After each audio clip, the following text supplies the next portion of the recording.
The house had been quiet for years, the kind of quiet that comes from routine rather than peace. It sat in a carefully planned neighborhood with identical mailboxes, matching fences, and lawns trimmed to the same length every Friday afternoon. From the outside, everything looked orderly, compliant, and calm. That illusion was exactly what made the letter in my mailbox feel so heavy the moment I pulled it out. The solar panels had only been installed a week earlier. They were sleek, flat against the roof, and barely noticeable unless someone was actively looking for them.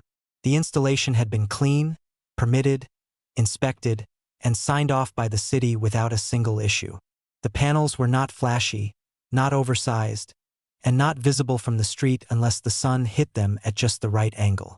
They were meant to lower my energy bills and reduce reliance on the grid, nothing more. At least, that was what they were supposed to be.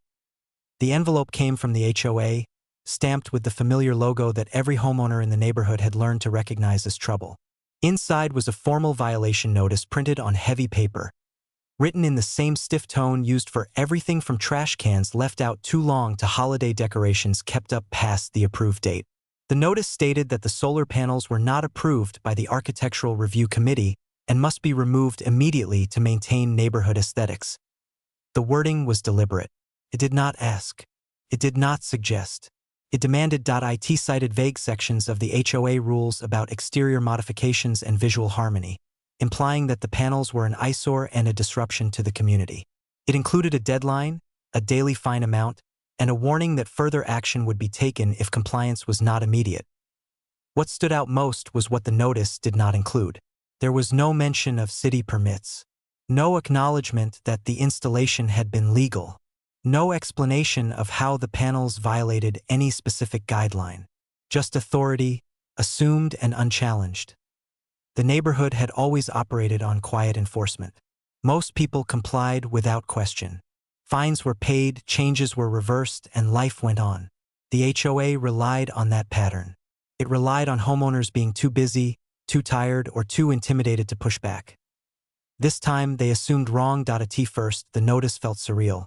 Solar panels were everywhere now. Entire blocks in nearby neighborhoods had them. State incentives encouraged them. Utility companies promoted them.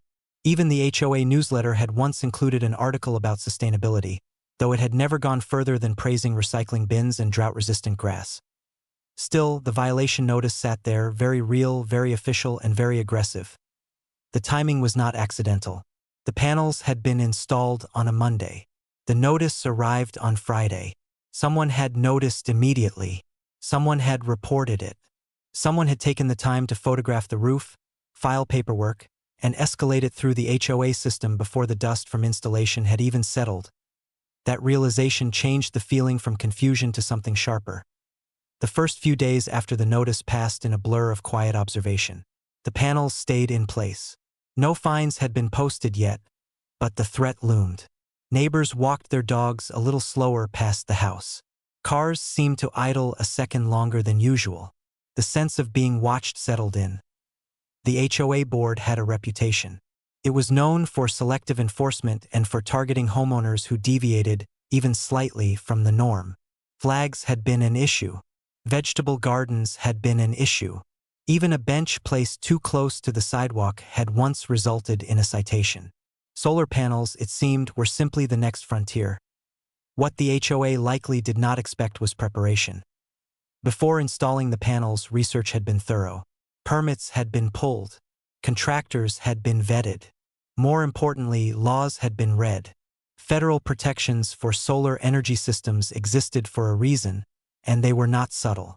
They were designed specifically to prevent exactly this kind of interference. But the HOA either did not know that or assumed it did not apply to them. The next letter arrived faster than expected.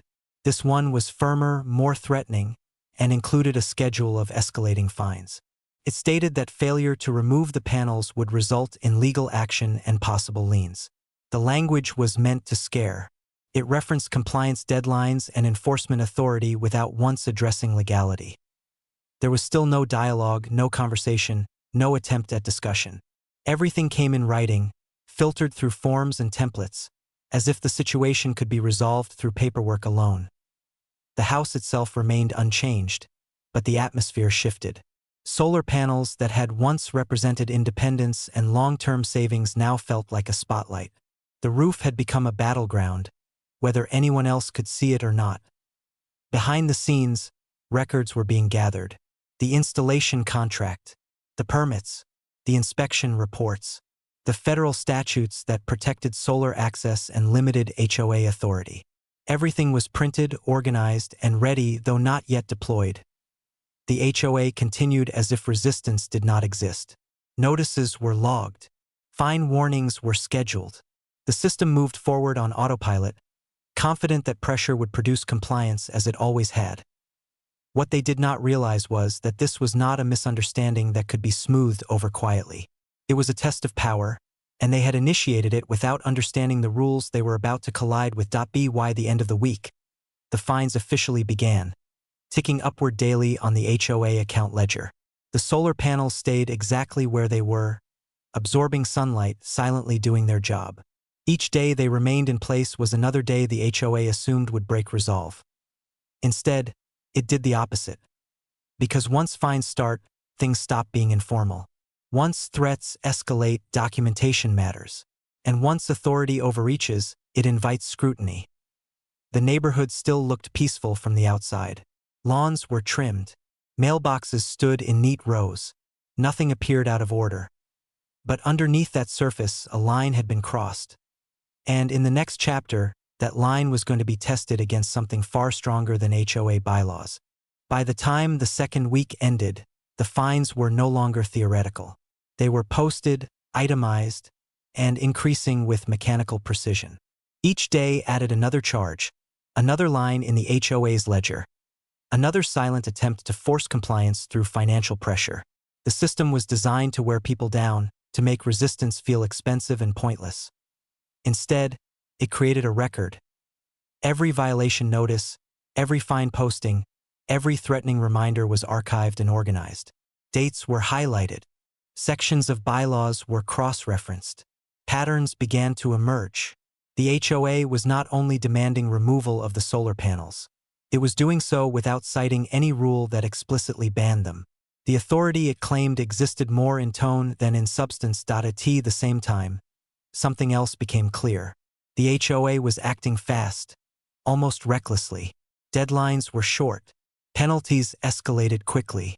There was no pause for review, no attempt at compromise, no acknowledgement of permits or inspections. It was as if the board believed momentum alone would win. That urgency hinted at fear. Solar panels represented a crack in the uniform appearance the HOA prized. If one house could have them, others would follow. Uniformity would erode. Control would weaken. What looked like an aesthetic issue on paper was, in reality, a challenge to the HOA's authority. The next escalation came in the form of a formal intent to enforce notice. This document went further than the others. It referenced potential legal action, attorney involvement, and the possibility of a lien if the fines remained unpaid. It was the kind of letter meant to end disputes, not start them. But it also crossed another line. Federal law did not prohibit HOAs from regulating solar panels entirely, but it placed strict limits on how far they could go.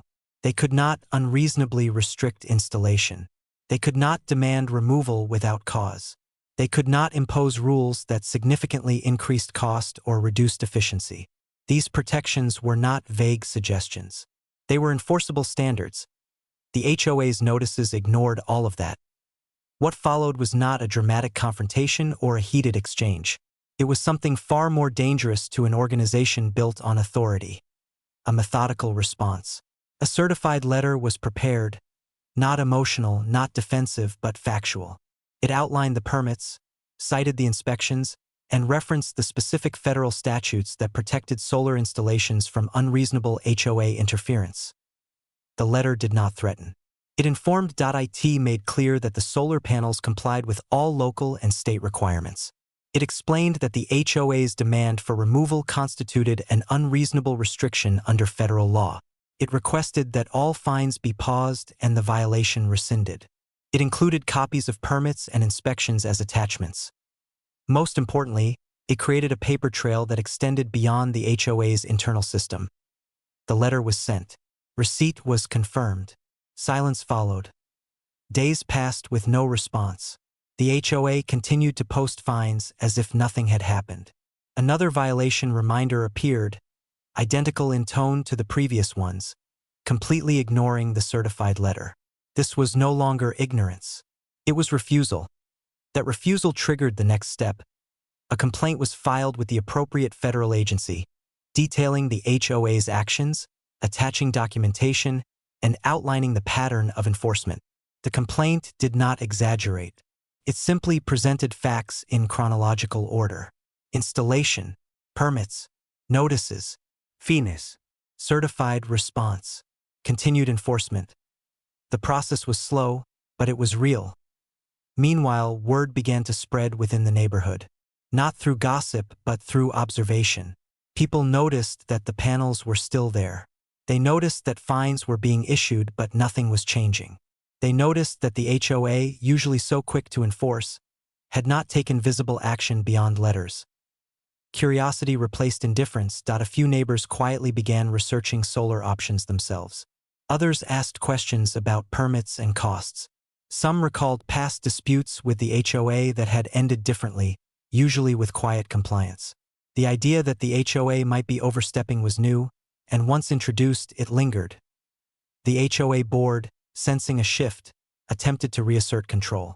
A community-wide reminder about exterior modifications was sent out, emphasizing the importance of architectural approval. Solar panels were not mentioned directly, but the implication was clear. The message was meant to reinforce authority without drawing attention to the ongoing dispute. It had the opposite effect. By avoiding specifics, the HOA invited speculation. People connected dots. Screenshots circulated privately. The existence of federal protections became common knowledge faster than anyone expected. What had started as a single violation notice was becoming a broader conversation about rights and limits. Then came the response from the federal agency. It did not arrive with drama or urgency. It arrived as a formal acknowledgement that the complaint had been received and reviewed. It stated that the matter fell within their jurisdiction and that further information might be requested. It also noted, in careful language, that HOAs found to be in violation of solar access protections could face enforcement actions. That acknowledgement changed everything. The HOA was notified of the complaint as part of the process. Suddenly, the tone shifted. The next notice was not a fine. It was a request for clarification. The following communication suggested a review of the situation. The aggressive deadlines disappeared. The daily fines quietly stopped increasing. Authority began to retreat. Internally, the HOA board was now facing questions it could not ignore. Legal exposure was no longer hypothetical. The paper trail was no longer contained within their system. Their actions were now visible to an external body with the power to enforce consequences. The solar panels remained untouched. What had started as an attempt to enforce aesthetic conformity had escalated into a test case. The HOA's confidence, once unshakable, was now visibly cracking. The board that had relied on silence and compliance was being forced to confront laws it had either misunderstood or hoped no one would invoke. And as the pressure shifted, one thing became clear. The HOA was no longer in control of how this story would end. That would become undeniable in the next chapter, when the final response arrived and the balance of power fully reversed. The final response did not arrive with urgency or spectacle. It came the same way everything else had, through official channels, stamped, documented, and unemotional. That was fitting because by this point, emotion no longer mattered. The outcome had already been decided by the weight of facts, timelines, and laws that existed long before the HOA decided to test them. The federal agency's follow-up was precise. It referenced the complaint, acknowledged the documentation provided, and summarized its findings. The language was careful but unmistakable. The HOA's actions met the definition of an unreasonable restriction on a protected solar energy system. The demand for removal, the accumulation of fines, and the refusal to pause enforcement after being informed of federal protections all worked against them. What mattered most was not just that the HOA was wrong, but that it had been warned and chose to continue. The agency's notice outlined the next steps. It required the HOA to immediately cease enforcement related to the solar panels. All fines associated with the violation were to be reversed. Any future restrictions would need to comply with federal standards. Failure to do so could result in penalties and further enforcement action. There was no room for interpretation. No gray area. No appeal to aesthetics or community standards that could override federal law. The HOA board received the notice the same way it had sent its own letters, with formality and assumed authority. The difference now was that authority no longer belonged to them. It belonged to a higher level of law that did not care about uniform rooflines or committee approvals. The response from the HOA came days later, and the change in tone was impossible to miss. The violation was officially withdrawn. The fines were removed from the account ledger. The solar panels were acknowledged as compliant. The message was framed as a resolution rather than a reversal, but the meaning was clear. The HOA had lost. There was no apology. There rarely is. Organizations built on control tend to retreat quietly when exposed. They prefer to erase evidence rather than acknowledge error. Still, the outcome spoke louder than any statement ever could. The panels stayed. What followed was not chaos, but a subtle shift in the neighborhood's balance of power. People noticed the reversal immediately. Hoa poto reflect zero balance. Violation histories disappeared. The house with the solar panels became something else entirely, not a problem but a reference point. Other homeowners began submitting solar applications of their own. Some didn't even bother asking for approval first. The HOA, suddenly cautious, responded differently this time. Requests were reviewed slowly. Language was softened. Conditions were framed carefully to avoid crossing legal lines. The era of automatic enforcement was over. Behind closed doors, the HOA board faced consequences of a different kind. Legal consultations cost money. Administrative corrections took time. Trust, once cracked, did not fully recover. Members who had previously supported strict enforcement began questioning decisions. Attendance at meetings increased. Silence was replaced with scrutiny. The solar panels had not just survived enforcement. They had changed the culture. Outside the neighborhood, the story traveled further. What had happened was shared, summarized, and reshaped across online platforms. People recognized the pattern immediately. An hoa overstand. A homeowner pushing back. Federal law stepping in. The story resonated because it was familiar, and because it ended differently than most expected. It wasn't about revenge. It wasn't about defiance for its own sake. It was about knowing rights and refusing to surrender them out of convenience. The HOA never attempted enforcement again on that property. There were no follow-up inspections, no sudden rule changes, no quiet attempts to reassert control. The risk was too high now. The paper trail existed. The precedent was set. From the outside, nothing looked different. The house still matched the neighborhood. The lawn was still trimmed. The mailbox still stood in line with the others. Only the roof told a different story, quietly collecting sunlight, generating energy, and serving as a reminder. The panels did not just power a home. They exposed a system that relied on compliance more than legality. In the months that followed, the HOA updated its guidelines. Solar installations were addressed directly for the first time.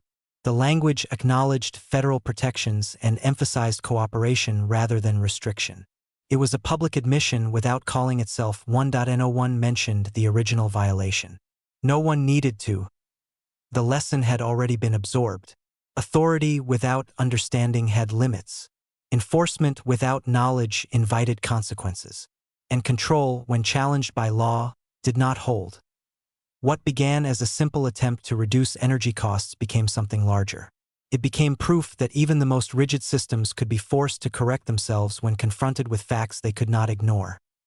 The story ended not with confrontation, but with permanence. The solar panels remained unchanged and unchallenged. Long after the letters stopped and the fines vanished, they became part of the landscape, as normal as any roof or tree.